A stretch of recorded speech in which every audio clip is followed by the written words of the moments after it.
পুনৰ মুখ্যমন্ত্ৰী হিমন্ত বিশ্ব শৰ্মাক হত্যাৰ ভাবুকি ৪৮ ঘণ্টাৰ ভিতৰত মুখ্যমন্ত্ৰীক দ্বিতীয়বাৰ ভাবুকি ফেচবুক পোষ্টত মুবাৰক আলী নামৰ এজনৰ ভাবুকি মুখ্যমন্ত্ৰীক হত্যাৰ বাবে বিচাৰিলে ২ কোটি টকা মধ্য অসমতে মুখ্যমন্ত্ৰীক গুলিওৱাৰ ভাবুকি মুবাৰকৰ ফেচবুক পোষ্টত লিখিছে পাকিস্তান জিন্দাবাদ হিন্দুস্তানৰ বিৰুদ্ধে মুবাৰক আলীয়ে দিছে মুৰ্দাবাদ নিজৰ ঘৰৰ ঠিকনা উল্লেখ কৰিছে মুবাৰকৰ ঘৰ নগাঁৱৰ জুৰিয়া গদাইমাৰীত বুলি উল্লেখ পিতৃৰ নাম আব্দুল বাটেন বুলি উল্লেখ কৰিছে মুবাৰকে এই ঠিকনাত গৈ মুবাৰকৰ লগত যোগাযোগৰ আহ্বান জনাইছে ফেচবুকৰ কমেন্টতো যোগাযোগ কৰিব পাৰে বুলি উল্লেখ কৰিছে আচৰিত কথা যে নিজৰ নাম ঠিকনা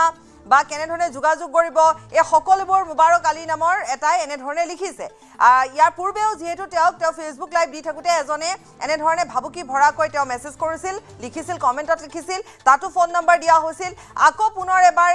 এনে ধৰণৰ কমেন্ট দিয়া দেখিবলৈ পোৱা গৈছে ইয়াত লিখিছে কোনোবাই মোক ২ কোটি টকা দিলে মধ্য অসমতে গুলিয়া হত্যা কৰিম অসমৰ মুখ্যমন্ত্ৰী হিমন্ত বিশ্ব শৰ্মাক মোৰ ঘৰ Nagaon জুৰিয়াৰ গদাইমাৰীত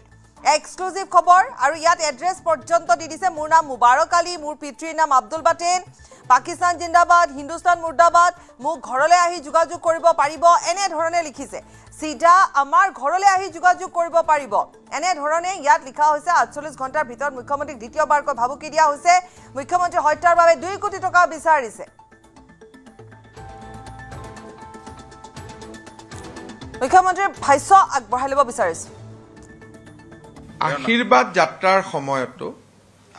there was a warning, there was a intelligence warning from Delhi that there is a severe threat to my life. And in fact, at that point of time, IB has asked us to stop the Ashirvad Jatra, ki Ashirvad Jatra to koribo nalage. Tetiar kotha koisu. So, moi bhabu eto notun kotha nohoy. A particular people, kisuman manu mor upor santusto nohoy. So, obviously, I carried some kind of threat. But that's okay. Our police are capable of giving me security. So, I am not worried about that. আজিজনৰ নাম মুবাৰক আলী এনেকা উলাই থাকিব but our police is capable they will be able to give security so I am not worried নিৰুৎপল আছে নগাঁৱৰ পৰা পোনপটীয়াকৈ সংযুক্ত হৈ নিৰুৎপলৰ ওচৰলৈ যাম নিৰুৎপল আপোনাৰ ওচৰলৈ আহিছোঁ এবাৰ জি টু বুলিয়ে কৈছোঁ এনেধৰণে লিখিছে ফেচবুকত কমেণ্ট কৰিছে ২ কোটি টকা দিলে হত্যা কৰিব বুলি কৈছে অসমৰ মাননীয় মুখ্যমন্ত্ৰীগৰাকীক আৰু জুৰিয়াত ঘৰ ঠিকনা পৰ্যন্ত দিছে কি কথা কি বতৰা আৰক্ষীয়ে কিবা জনাইছে নেকি এই গোটেইখিনি আপোনাৰ পৰা জানি নিশ্চয় নিশ্চয় পাপৰি জুৰিয়াত ঘৰ জুৰিয়াৰ যি গেদাইমাৰীত ঘৰ বুলি কৈছে মুবাৰক আলী নামৰ এই পাখণ্ডটোৰ কিন্তু ইয়াৰ যি ঘৰ জুৰিয়াত হ'লেও ই বৰ্তমান কেৰেলাত থাকে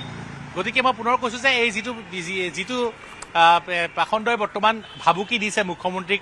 হত্যাৰ ভাবুকি দিছে আৰু মই সম্পূৰ্ণ নিশ্চিত কাৰণ ইয়াৰ পূৰ্বে যদি আমি চাওঁ তেনেহ'লে আব্দুল মুতালিব নামৰ যিজন ব্যক্তিয়ে ভাবুকি দিছিলে ১ কোটি টকা দিলে হত্যা কৰিম বুলি কৈছিলে তেওঁ আৰক্ষীয়ে গ্ৰেপ্তাৰ কৰাৰ পিছতে তেওঁ ভাষ্য সলনি কৰিছে তেওঁ কৈছে যে এয়া চাইবাৰ ক্ৰাইম তেওঁৰ একাউণ্ট কোনোবাই ব্যৱহাৰ কৰিছে ব্যৱহাৰ কৰি পেলাই তেওঁক বদনাম কৰাৰ চেষ্টা কৰিছে বুলি কৈছে কিন্তু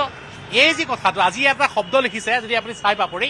চিধা বুলি লিখিছে চিধাৰ সলনি চিধা লিখিছে মিয়া মুছলমান যিসকল যুৱক আছে তেওঁলোকে ধ শব্দটো উচ্চাৰণ কৰিব নোৱাৰে অধিকাংশই দ কয় ধটো ধৰ সলনি দ কয় অৰ্থাৎ বিধানসভাটো বিধানসভা কয় ধানটোক দান বুলি কয় গতিকে চিধাৰ সলনি চিধা বুলি কৈছে চিধা মোৰ ঘৰত আহি যোগাযোগ কৰিব বুলি কৈছে কিন্তু যি যিটো ব্যক্তিৰ কথা কোৱা হৈছে সেইগৰাকীৰ বৰ্তমান ইয়াত নামটো যদিও বা জুৰিয়াৰ গেদাইমাৰীত যদিও ঘৰ কিন্তু ইয়াত ঘৰ নহয় ইয়াৰ ঘৰ হ'লেও থাকে কেৰেলাত আৰু কেৰেলাৰ যুৱতী আমি গম পোৱাত কেৰেলাৰ এগৰাকী যুৱতীক বিয়া পাতি বৰ্তমান কেৰেলাত কাম কৰি আছে গতিকে আৰক্ষীয়ে বৰ্তমান বিচাৰি আছে এই যিটো পাখণ্ড বিচাৰি আছে কিন্তু এটা কথা ক'ব লাগিব যে এতিয়ালৈকে বিচাৰি পোৱা নাই কাৰণ ইয়াত নাইকিয়া যদিও বা কৈছে যে ২ কোটি টকা দিলে হত্যা কৰিম মধ্য অসমত হত্যা কৰিম মোৰ ঘৰলৈ আহি মোক যোগাযোগ কৰক কিন্তু প্ৰকৃত অৰ্থত ইয়াত নাইকিয়া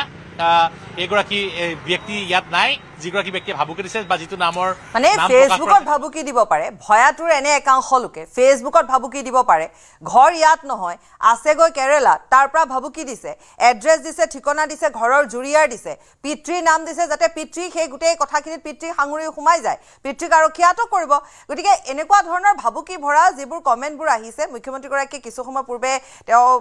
এটা কথা উল্লেখ কৰিছিলে যে এনেকুৱা বহুত কমেণ্ট আহে বহুতে এনেকুৱা ধৰণৰ ভাবুকি ভৰা মেছেজ কৰে কিন্তু তেওঁ এইবোৰলৈ ভয় কৰা নাই গতিকে এনেকুৱা ধৰণৰ কথাবিলাকে থাকে কেৰালাত ঘৰৰ এড্ৰেছ দিছে ঠিকনা দিছে ইয়াৰ পিতৃৰ নাম দিছে কাইলৈ পিতৃক হয়তো আটক কৰিব আৰক্ষীয়ে নিশ্চয় নিশ্চয় পিতৃক আটক কৰিব বা তেওঁৰ পৰিয়ালৰ ওপৰত মুবাৰক আলী সমগ্ৰ পৰিয়ালৰ ইতিমধ্যে আৰক্ষীয়ে বা IB সম্পূৰ্ণৰূপে এক্টিভ হৈ গৈছে আৰু সকলো দিশ চোৱা চিতা কৰি আছে কিন্তু ইয়াৰ পূৰ্বৰ যিগৰাকী ব্যক্তি আছিলে যে আব্দুল মুতালিব সেইগৰাকীয়ে সম্পূৰ্ণৰূপে অস্বীকাৰ কৰিছে এগৰাকী ডিঙৰ ৰহস্যময় যুৱতীৰ কথা কৈছে যিগৰাকীয়ে এই ঘটনা কৰিছে বুলি কৈছে কিন্তু এইগৰাকী ব্যক্তি যিগৰাকীৰ নাম বৰ্তমান কোৱা হৈছে এইগৰাকী ব্যক্তি ইয়াত নাথাকে গতিকে ইয়াৰ কেৰেলাত থাকে কেৰেলাৰ পৰা আহি পেলাই বৰ্তমান ইয়াত মাহমুদে বা যি নাম কোৱা হৈছে মুবাৰক আলীয়ে কেৰেলাৰ এগৰাকী যুৱতীক বিয়া পাতিছে বুলি গম পোৱা গৈছে কেৰেলাত কাম কৰিবলৈ গৈছে যিহেতু কেৰেলাতে আছে গতিকে কেৰেলাৰ পৰা মুবাৰকক গ্ৰেপ্তাৰ কৰি অনাৰ পিছতে সকলো কথা গম পোৱা যাব কিন্তু এনেধৰণৰ যি ভাবুকি দিয়া হৈছে এনেধৰণৰ ভাবুকিয়ে কিন্তু ৰাইজক কিন্তু ক্ষুব্ধ কৰিছে কাৰণ বাৰে বাৰে আজি 48 ঘণ্টাৰ ভিতৰত দুবাৰকৈ ভাবুকি দিয়া হ'ল 15 আগষ্টৰ দিনা ভাবুকি তাৰপিছত আজি 17 আগষ্টত ভাবুকি আৰু আটাইতকৈ ডাঙৰ কথাটো হৈছে অপ্ৰিয় হলেও সত্য এটা বিশেষ সম্প্ৰদায়ৰ পৰাই ভাবুকি আহিছে গতিকে কথা বতৰাসমূহে ৰাইজক ক্ষুব্ধ কৰিছে এনেধৰণৰ কথা বতৰা কেতিয়াও গ্ৰহণযোগ্য নহয় ৰাজ্যৰ সৰ্বোচ্চ পদত থকা এগৰাকী ব্যক্তিক যদি ভাবুকি দিব পাৰে কেইটামান টকাৰ বিনিময়ত হত্যা কৰাৰ বাবে গতিকে এইসকলৰ মানসিকতা কেনে হ'ব পাৰে সেয়াও কিন্তু চিন্তনীয় হয় ধন্যবাদ নিৰূপম